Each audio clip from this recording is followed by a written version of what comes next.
UN 영어뉴스 Azerbaijan launches operation against Nagorno-Karabakh and demands surrender. Azerbaijan increased its military buildup around Nagorno-Karabakh in the run-up to Tuesday's operation. Azerbaijan has launched anti-terror operations in Nagorno-Karabakh and said it will not stop until ethnic Armenian separatists surrender. Tensions in the South Caucasus have been high for months around the breakaway enclave, recognized internationally as part of Azerbaijan. Azerbaijan and Armenia last went to war 3 years ago. Baku ordered illegal Armenian military formations to hand over arms and dissolve their illegal regime. Azerbaijan and Armenia first went to war in the early 1990s after the fall of the Soviet Union. Then in 2020, Azerbaijan recaptured areas in and around Nagorno-Karabakh before a truce was agreed and monitored by Russian peacekeepers.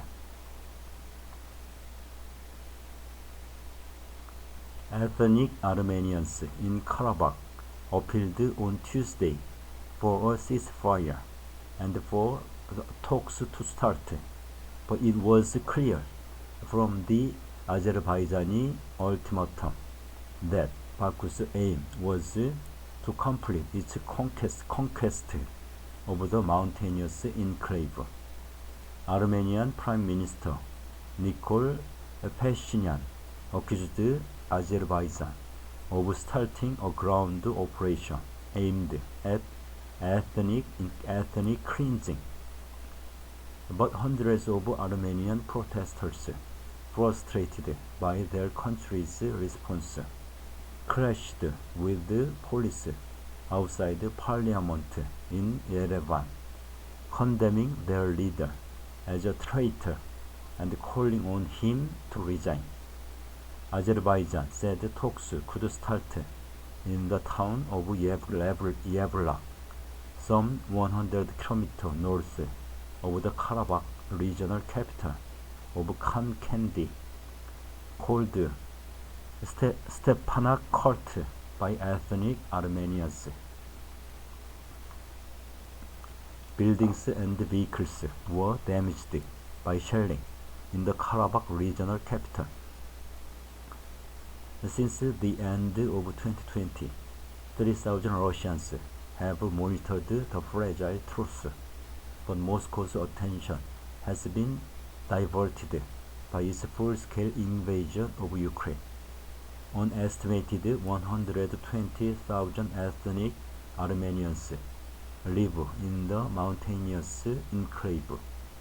Russia said its soldiers had moved almost 500 civilians from the most at-risk areas, while separatists said they had helped move a total of 7,000. For the past 9 months, Azerbaijan has imposed an effective blockade on the only route into the enclave from Armenia, known as the Lachin Corridor. Azerbaijan said it had launched its operation in response to the deaths of 6 people, including 4 police officers, in 2 landmine explosions on Tuesday morning. Air raid sirens then rang out, and the sound of artillery and gunfire could be heard in Karabakh's main city. Residential buildings were damaged, and journalist Siranushi Sargsyan described seeing a building next door being hit. Karabakh officials said 5 people had been killed and dozens more wounded, including women and children. Defense officials in the breakaway region said the Azerbaijani military had violated the ceasefire along the entire line of contact with missile artillery strikes. Other Karabakh representatives spoke of a large-scale military offensive, although later reports said that the intensity of fire had decreased. The Azerbaijan Defense Ministry insisted it was not targeting civilians or civilian buildings, and that only legitimate military targets are being incapacitated by the use of high-precision weapons. It accused Armenian forces of systematic shelling of its army positions and said it had responded by launching local anti-terrorist activities to disarm and secure the withdrawal of formations of Armenia's armed forces from our territories. Azerbaijani officials posted images of what they said was the aftermath of a deadly landmine blast. In a brief televised address, Armenia's Prime Minister rejected claims that his military was involved. Russia's Foreign Ministry said it had been warned of the Azerbaijani offensive only minutes in advance, and urged both countries to respect a ceasefire signed after the war in 2020. The EU's regional special representative Toivo Klar said there was urgent need for immediate ceasefire.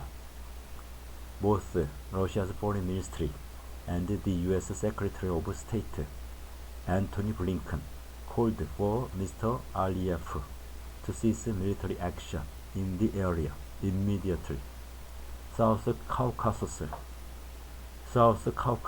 commentator Lawrence Brewers said on Tuesday the Armenian population in Karabakh had been weakened by the blockade, and the Azerbaijan operation had been launched seemingly to retake Armenian populated Karabakh in its entirety.